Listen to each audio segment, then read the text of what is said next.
What's going on, guys? We're going to continue with where we left off in the last video. Before we start, I want to remind you all to use this email capture down in the description. There's a little link for it that you can click to sign up. We are sending out articles and material and stuff like that to people who are specifically on that list, and it won't be going out anywhere else. So if you want that information and you want that content, get on the list. We talked a little bit last time about changing our relationship to money and seeing it not as sort of a physical or material item to be hoarded, but more as an energy source to sort of feed our greater purpose and in order to energize our purpose and our greater mission. So I want to talk about that a little more, but I also want to talk about the idea that at our core, what we're talking about here when we talk about these ideas of achieving temporal power is a responsibility. If you are a man, you have a responsibility to financial success. You have a responsibility as a husband to be able to provide for your wife. You have a responsibility as a son to provide for your parents. If they become old and infirm, they need someone to look after them, and you're not going to be able to do that if you're broke as shit. You're not going to be able to live up to your duties as a son. If you are a brother or a friend, I can tell you this from personal experience, no matter what you think, you are a bad one if you do not have financial success, because I guarantee you that your friends view you as a drag to be around oftentimes because you do not pull your own weight financially. In any kind of gang, crew, or tribal setting, if you are broke, you are not able to contribute one of the crucial lifebloods that tribe requires in order to survive and to thrive, and that is money. So when we're thinking about this concept, we're talking here about strength. We're talking about power. It is your responsibility to seek out power on every level as any kind of man. If you are incapable of seeking it out and achieving it, whether that means physical fitness or fiscal fitness, it means you are either stupid, lazy, or a pussy.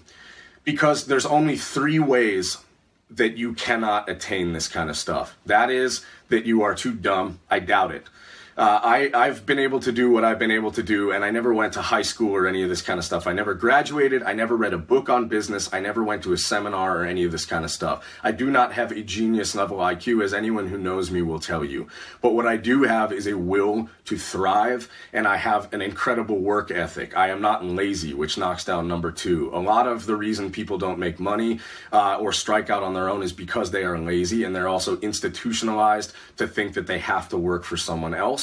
The final one is fear. Most people will not strike out on their own because they are afraid to fail, or they're afraid to be laughed at, or they're afraid of any number of things. They're afraid essentially of risk. As men, we cannot be afraid of risk. We have to chase down risk.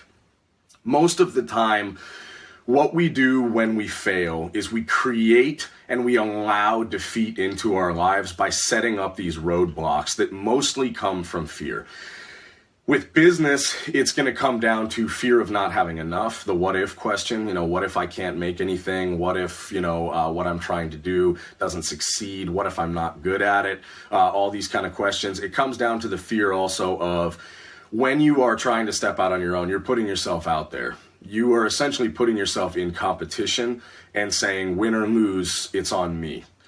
So what we have to do is start defeating this fear concept of, it's like Arnold says, he has that great talk where he says, you can allow yourself to fail.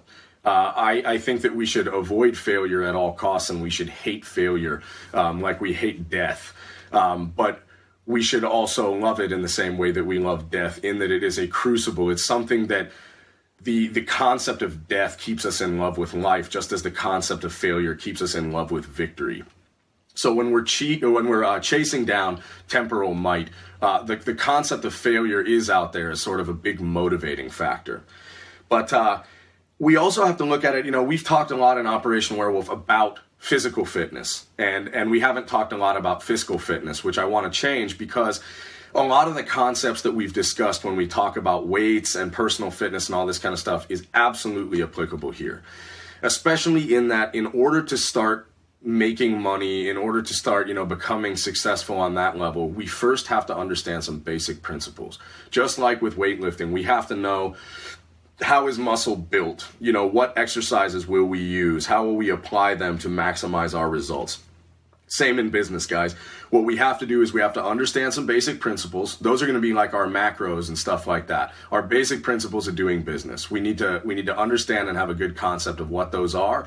And then we need to understand what we need to do, sort of the exercises that we need to do in order to get from point A to point B. You know, with weightlifting, it can be easy because we say, oh, I want a stronger chest or a bigger chest or whatever. If we're talking about bodybuilding, we know, the bench press, the dumbbell fly, cable cross, all that kind of stuff. We have our tools.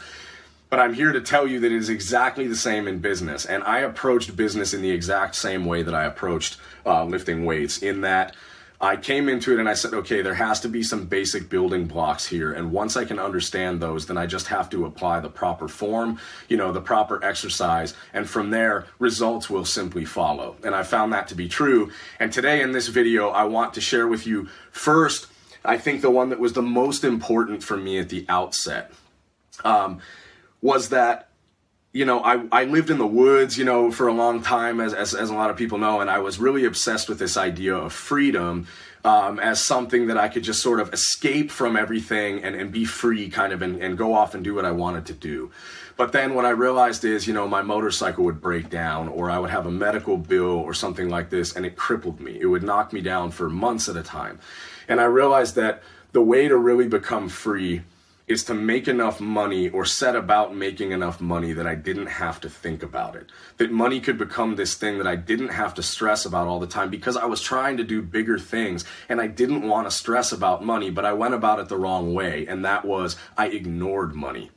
Instead of making enough and setting myself up to be successful enough that it wasn't something I had to think about all the time, and that I could focus on music and writing and all these things that I actually enjoyed doing that brought value into my life. Money does not bring value in and of itself, but it allows us to create the environment in which we can pursue those things that do create value.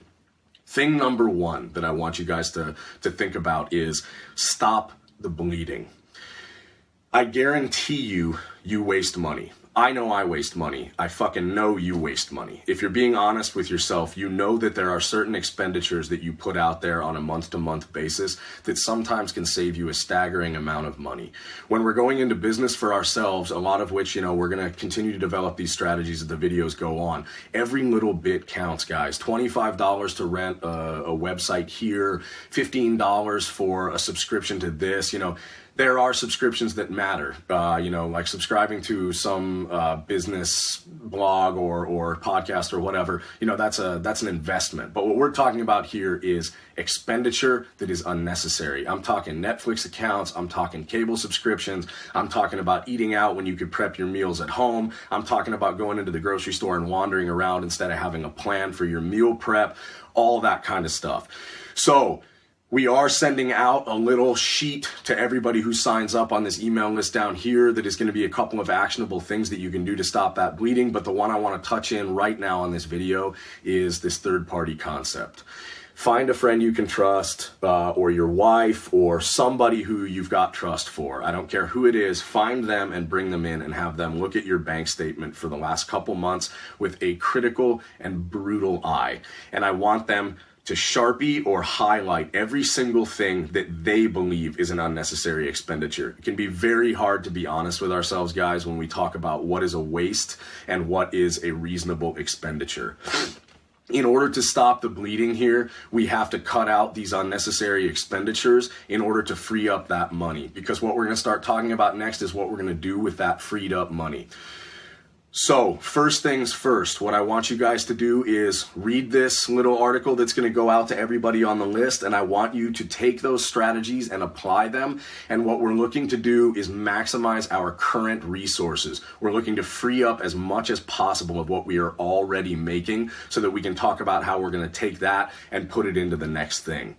So, read the article.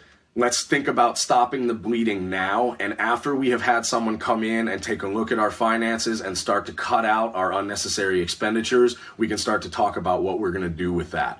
Make sure you sign up down here on the list. We're going to be sending out some free content, a couple of book lists and stuff like that of things that people have given me that have helped me out a lot over the last couple years when I was starting to go into my own business and all that kind of stuff. So we will put out another video here shortly and get into some more heavy ideas of actionable strategy. And I hope you stick with us, share the videos around, and tell your friends who might be interested in this kind of content.